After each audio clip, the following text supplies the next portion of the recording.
தம்பி, இந்த மண்ணுல நாம பிறந்ததுக்கு ஒரு அர்த்தம் இருக்கணும்னா இந்த மண்ணுக்கு நாம ஏதாச்சும் திருப்பி செய்யணும்னு ஒரு நம்பிக்கைப்பா. வணக்கம் சரித்திருபூமி நண்பர்களே, அனைவரும் நலமா? இன்றைக்கி நாம் முக்கியமான ஒரு பதிவு பார்க்க போகிறோம். அதுக்கு முன்னாடி நம்ம சேனலை சப்ஸ்கிரைப் பண்ண அனைத்து நல்ல உள்ளவங்களுக்கும் நன்றி. வாங்க வீடியோக்குள்ளே போவோம். எந்த ஒரு தவறும் செய்யாமல் வீட்டில் எப்படி குளியல் சோப்பு தயாரிக்கலாம் அப்படின்னு தாங்க இதில் பார்க்க போகிறோம். நமக்கு நிறையா டவுட் இருக்கும்.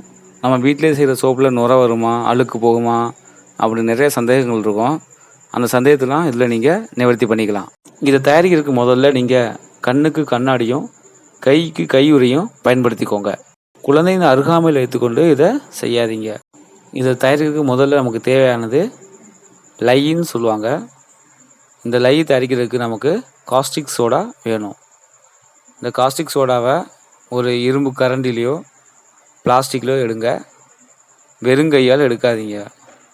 வெறுங்கை படும்போது உங்கள் கை புண்ணாக போக வாய்ப்புகள் அதிகமாக இருக்குது. நான் இப்போது 100 கிராம் காஸ்டிக் சோடா எடுத்துக்கிறேன். எங்கள் வீட்டில் இந்த மாதிரி சிறிய எடை மிஷின் இருக்குது. அதை வச்சு நான் 100 கிராம் மெஷர் பண்ணி எடுத்துக்கிறேன். இந்த மாதிரி எடுத்தால் தான் உங்களுக்கு சரியான விகிதத்தில் சோப்பு கிடைக்கும். 100 கிராம் காஸ்டிக் சோடா எடுத்துக்கிட்டோம் இல்லையா? இப்போது 200 கிராம் தண்ணீர் எடுத்துக்கோங்க. அதாவது ஒரு பங்கு காஸ்டிக் சோடா 2 மடங்கு தண்ணீர். பெரிய பவுலில் எடுத்துருக்க காஸ்டிக் சோடாவில் இந்த 200 கிராம் தண்ணீரை கொஞ்சம் கொஞ்சமாக ஆட் பண்ணுங்கள். தண்ணீரை சேர்த்த உடனே இதில் கிட்டத்தட்ட 80 டிகிரி செல்சியஸ் அளவுக்கு சூடு உருவாகுங்க. அதனால் வெறுங்கை அதில் பற்றவே கூடாது. நாங்கள் இந்த சோப்பை கிட்டத்தட்ட ஒரு 30வது முறையாக அதை செய்கிறோம். அதனால் எங்களுக்கு எப்படி பாதுகாப்பாக பண்ணணும்னு சொல்லி பழகிருச்சு. இருந்தாலும் புதுசாக நீங்கள் பண்ணுறவங்க இந்த மாதிரி வெறுங்கையில் செய்யாதீங்க. கண்டிப்பாக கையில் க்ளவுஸும் கண்ணாடியும் மாட்டிட்டு செய்யுங்க. அதுதான் உங்களுக்கு நல்ல பாதுகாப்பு. பக்கத்தில் குழந்தைகள் யாரும் இருக்கவும் கூடாது. இப்போது நம்ம அந்த லை பார்த்திங்கன்னா கூலிங் ஆகணும். இதுக்கப்புறம் தான் அடுத்த ஸ்டெப்பு நம்ம செய்ய முடியும். கூலிங் பண்ணுறதுக்கு நீங்கள் ஒன்றும் பண்ண வேணாம். ஒரு 40 நிமிஷம் பக்கத்தில் ஒரு குச்சி வச்சுட்டு இந்த மாதிரி கலக்கிட்டே இருங்க.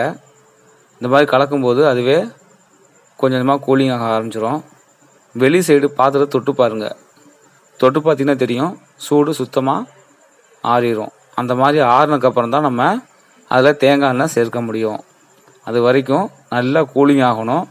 கை வெறுங்கை பற்றக்கூடாது, கண் எதுலேயும் பற்றக்கூடாது. ஸோ ஃபேன் காற்றுல நீங்கள் சூடு ஆற வச்சாவே போதும். வேறு எந்த இதுவும் நீங்கள் பண்ண வேணாம். பார்த்தீங்கன்னா காஸ்டிக் சோடாவில் தண்ணீரை ஊற்றி 45 நிமிஷம் ஆச்சு. இப்போது நல்லா எந்த சூடும் இல்லை, நல்லா ஆறிடுச்சு.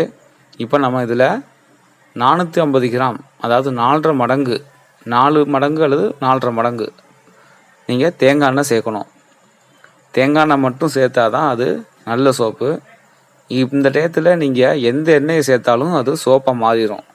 விளக்கெண்ணெய், பாம் ஆயில், சூரியகாந்தி எண்ணெய், நல்லெண்ணெய், எந்த எண்ணெய் நீங்கள் சேர்த்தாலும் அது சோப்பு கட்டியாக மாறிடும்.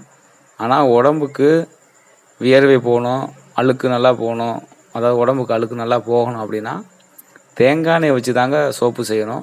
இப்போது தேங்காய் எண்ணெய் சேர்த்துட்டோம். இதுக்கப்புறம் நம்ம என்ன பண்ணோம் அப்படின்னா இந்த மாதிரி குச்சி வச்சுட்டு நீங்கள் எதாவது கலக்கிக்கிட்டே இருக்கணும்.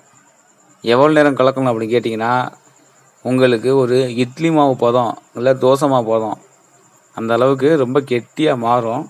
அது வரைக்கும் கலக்கிட்டே இருங்க. நல்லா கலக்கினா மட்டும்தான் மேலே தேங்காய் எண்ணெய் தெளிஞ்ச மாதிரி நிற்காது, சோப்பும் நல்லா வரும். அதனால் நீங்கள் இந்த மாதிரி குச்சி வச்சு கலக்கிக்கிட்டே இருக்கணுங்க. கை வலிக்க தான் செய்யும், வேறு ஒன்றும் பண்ண முடியாது. ஸோ கலக்கிக்கிட்டே இருங்க. கிட்டத்தட்ட நான் 40 நிமிஷம் பக்கம், 40லேருந்து 50 நிமிஷம் பொறுமையாக கலக்கினா மட்டும்தான் உங்களுக்கு சரியான சோப்பு கிடைக்கும். எல்லோரும் இந்த இடத்துல தான் தப்பு செய்கிறாங்க. சரியாக அந்த லை கூட தேங்காய் எண்ணெய் கலந்தால் மட்டும்தான் சோப்பு சரியான பதத்தில் கிடைக்கும். கலக்கிறது விடவே கூடாது, கலக்கிக்கிட்டே இருக்கணும். ஹீலர் பாஸ்கர் ஐயா நிறைய தடவை வலியுறுத்தியிருக்காங்க. தேங்காய் எண்ணெயில் செய்கிற சோப் மட்டும்தான் உண்மையான சோப். அந்த சோப் வச்சு தான் நம்ம குளிக்கணும் அப்படின்னு சொல்லியிருக்காங்க. நிறையா கம்பெனி பிராண்டட் சோப் பார்த்திங்கன்னா தேங்காய் எண்ணெய் வச்சு செய்கிறதே கிடையாது. பாம் ஆயில் மற்ற குரூட் ஆயில் வச்சு சோப்பு செஞ்சுருவாங்க. ஒரு பதிவில் எல்லா பிராண்டட் சோப்பையும் ரிவர்ஸ் ப்ராசஸ் பண்ணுவாங்க. அதாவது இந்த சோப்பு எந்த எண்ணெயில் செஞ்சுருக்காங்க அப்படின்னு ரிவர்ஸ் ப்ராசஸ் பண்ணி அதை கண்டுபிடிப்பாங்க. அப்படி ஒரு பதிவு கூட போட்டிருக்காங்க. அதில் தேங்காய் எண்ணெய் தவிர்த்து மற்ற எந்த சோப்பில் செஞ்சாலும் அது பார்த்திங்கன்னா ஒரு களிம்பு போல் இருக்கும். களிம்பு போல் இருக்கிறதுனால நம்ம வியர்வை துவாரங்களை அடைச்சிரும். இதனால் நமக்கு பல வியாதிகள் வர வாய்ப்புகள் அதிகமாக இருக்குது. இதைத்தான் அவர் ஹீலர் பாஸ்கர் ஐயாவும் வலியுறுத்தியிருப்பாங்க. நம்ம கிட்டத்தட்ட 35 நிமிஷமாக கலக்கிட்டுருக்கோம். ஆரம்பத்தில் பார்த்ததுக்கும் இப்போ இருக்கிறது உங்களுக்கு நல்ல வித்தியாசம் தெரியும். இந்த மாதிரி தாங்க கெட்டியாக வந்துகிட்டே இருக்கும். ஸோ இன்னும் கூட நீங்கள் கொஞ்சம் நேரம் கலக்கணும். நல்லா கெட்டி பதமாக மாறணும். இதுக்கப்புறம் நீங்கள் இதில் கலர் சேர்த்தாலும் சேர்த்துக்கலாம். கலர் வந்து உங்களுக்கு ஆப்ஷன் தான். அதுக்கப்புறம் வாசனை திரவியம், உங்களுக்கு என்ன வாசனை திரவியம் இருக்கோ சேர்த்துக்கோங்க. சோப்பு தயாரிக்கிற முறையில் இதுதான் பேசிக் மெத்தடு. அதாவது எளிமையான பொருட்களை வச்சு செய்கிற சோப்பு தான். இதில் நீங்கள் உங்கள் விருப்பத்துக்கு ஏற்ற மாதிரி, உங்கள் கற்பனை திறனுக்கு ஏற்ற மாதிரி என்னென்ன சேர்க்கணுமோ சேர்த்துக்கோங்க. ரோஜா இதழ், சந்தன பவுடர், அப்புறம் பார்த்திங்கன்னா வெட்டி வேர், பின்ன எலுமிச்சை பழம், இந்த மாதிரி உங்களுக்கு என்னென்னலாம் தேவைப்படுன்னு நினைக்கிறீங்களோ அதெல்லாம் சேர்த்துக்கலாம். பின்ன ஆலோவேரா, கற்றாழை, சோத்து கத்தாழை, மேனி, அந்த மாதிரி இயற்கை மூலிகை பொருட்களையும் நீங்கள் சேர்த்து சோப்பு தயாரிக்கலாம்.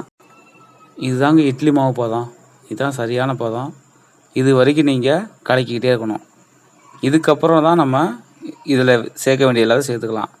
அதாவது உங்களுக்கு நிறம் வேணும் அப்படின்னா நிறம், மூலிகை பொருட்கள், வாசனை திரவியங்கள், அந்த மாதிரி உங்களுக்கு என்னென்னலாம் வேணும்னு நினைக்கிறீங்களோ அதெல்லாம் இதில் சேர்த்துக்கோங்க.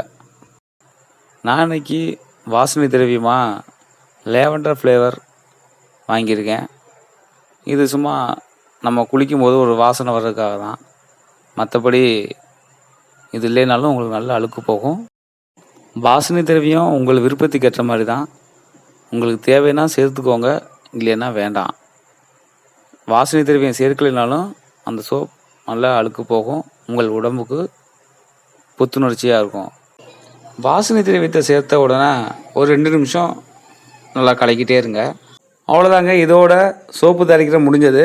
இந்த மாவை உங்களுக்கு என்ன அச்சில் வேணுமோ அந்த அச்சில் ஊற்றி உங்களுக்கு வேணுங்கிற ஷேப்பில் சோப்பை செஞ்சுக்க வேண்டியதான்.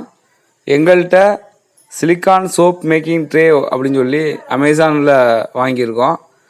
அதில் நாங்கள் இந்த மாவை ஊற்றி இந்த ஸ்கொயர் ஷேப்பில் சோப் எடுத்துக்குவோம். மொத்தம் இதில் 12 ஸ்கொயர் பீஸ் இருக்குது. ஸோ 12 சோப்பு கட்டி நம்ம இதில் வந்து கிடைக்கும். ட்ரேயில் ஊற்றி வச்சு தான் சோப்பு செய்யணும் இல்லைங்க. உங்கள்கிட்ட இருக்க பிளாஸ்டிக் டப்பா, சின்ன பவுல், அந்த மாதிரி ஏதாவது ஸ்மால் ஷேப்பில் இருக்க ஒரு ட்ரேயில் நீங்கள் கொஞ்சம் கொஞ்சமாக ஊற்றி வச்சுட்டு உங்களுக்கு வேணுங்கிற ஷேப்பில் சோப்பு எடுத்துக்கலாம். இது சோப்பாக மாறுறதுக்கு 8 மணி நேரம் ஆகணுங்க. நைட்டில் ஊற்றி வச்சிங்கன்னா காலையில் எடுத்து பார்த்தா உங்களுக்கு சோப்பு கட்டியாக மாறிடும். 8 மணி நேரம் வரைக்கும் எது டிஸ்டர்ப் பண்ணாமல் தனியாக வச்சுருங்க. வெயிலெல்லாம் வச்சு காய வைக்கக்கூடாது, சீக்கிரம் மாறணுன்றக்காக நிழலில் தான் அதை வச்சுருக்கணும். 100 கிராம் காஸ்டிக் சோடா, 200 கிராம் தண்ணி, 450 கிராம் தேங்காய் எண்ணெய், இந்த ரேஷியோவில் நம்ம சேர்த்ததுக்கு நமக்கு 9 பீஸ் சோப் கிடச்சிருக்கு. இதை நீங்கள் அச்சில் ஊற்றும் போது கையில் படாமல் இந்த மாதிரி குச்சியிலையோ ஒரு கரண்டிலையோ வச்சு தள்ளி விடுங்க. ஏன்னா ஸ்கின் அலர்ஜி உள்ளவங்களுக்கு இது ஒத்துக்காது. வாங்க சோப்பை 8 மணி நேரம் கழித்து எப்படி கிடச்சிருக்குன்னு பார்ப்போம். அதுக்கப்புறம் அதை பயன்படுத்தி பார்க்கலாம். 8 மணி நேரம் ஆச்சு, பாருங்கள் எப்படி நல்லா செட்டாக இருக்குன்னு பாருங்கள். போதும். இதுக்கப்புறம் நம்ம அச்சிலேருந்து சோப்பை எடுத்துடலாம். எடுத்ததுக்கப்புறம் நீங்கள் டைரெக்டாக பயன்படுத்த முடியாது. ஏன்னா இதில் உள்ள கெமிக்கல் வந்து 1 மாதம் ஆனால் தான் அதோடய வீரியம் குறையும். அதனால் நீங்கள் கண்டிப்பாக 30 நாட்கள் இதை பயன்படுத்தாமல் வச்சுருந்துட்டு அதுக்கப்புறம் நீங்கள் இதை பயன்படுத்த ஆரம்பிக்கணும். நீங்கள் என்றைக்கு இதை சோப்பை தயார் பண்ணீங்க அப்படின்றத ஒரு டேட்டை குறித்து வச்சுக்கோங்க. அந்த டேட்லேருந்து 30 நாள் கழித்து நீங்கள் பயன்படுத்தணும். அப்படி பயன்படுத்தினா உங்களுக்கு எந்த ஸ்கின்னுக்கு எந்த ஒரு பிரச்சனையும் வராது. இந்த சிலிக்கான் ட்ரேவோட அட்வான்டேஜ் என்ன அப்படின்னா, உங்களுக்கு சோப்பை ரொம்ப எளிமையாக வெளியே எடுக்கலாம். இதே மற்ற பிளாஸ்டிக் டப்பா அதில் ஊற்றி வச்சுருந்தீங்கன்னா உங்களுக்கு சோப்பு எடுக்கிறது கொஞ்சம் கஷ்டமாக இருக்கும். இருந்தாலும் நம்ம வீட்டில் பயன்படுத்துறதுக்கு நம்ம பிளாஸ்டிக் டப்பாவில் ஊற்றிக்கிறது சிறந்தது. வியாபார ரீதியாக நீங்கள் பயன்படுத்துகிறீங்க, சோப்பு தயாரிக்கிறீங்க அப்படின்னா இந்த மாதிரி சிலிக்கான் ட்ரேவில் நீங்கள் ஊற்றி வைக்கும்போது உங்களுக்கு சோப்பு நல்லா ஷேப்பில் இருக்கும், அளவு மாறாது, எடையும் ஒரே அளவில் இருக்கும். ஓகே, இந்த சோப்பை நம்ம அப்படியே பத்திரமா வீட்டில் 30 நாட்கள் வச்சுருப்போம். அதுக்கப்புறம் இதை பயன்படுத்தி உங்களுக்கு எப்படி இருக்குன்னு காட்டுறேன். இந்த சோப்பை தயாரித்து 30 நாட்கள் ஆயிடுச்சு. வாங்க பயன்படுத்தி பார்ப்போம்.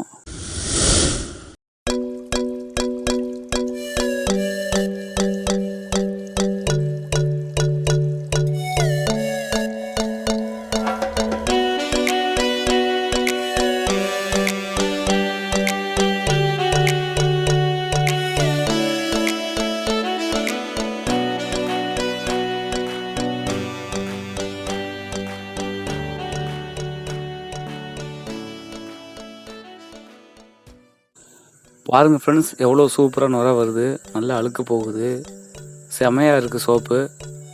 எந்த ஒரு பிரச்சனையும் இல்லை, நல்லா இருக்குது சோப்பு. நீங்களும் இது மாதிரி செஞ்சு பாருங்கள், இதே அளவு விகிதத்தில் செஞ்சு பாருங்கள். இதுலேயும் மேலே உங்களுக்கு சந்தேகம் இருந்ததுன்னா கமெண்ட் செக்ஷனில் கமெண்ட் பண்ணுங்கள். நன்றி, வணக்கம்.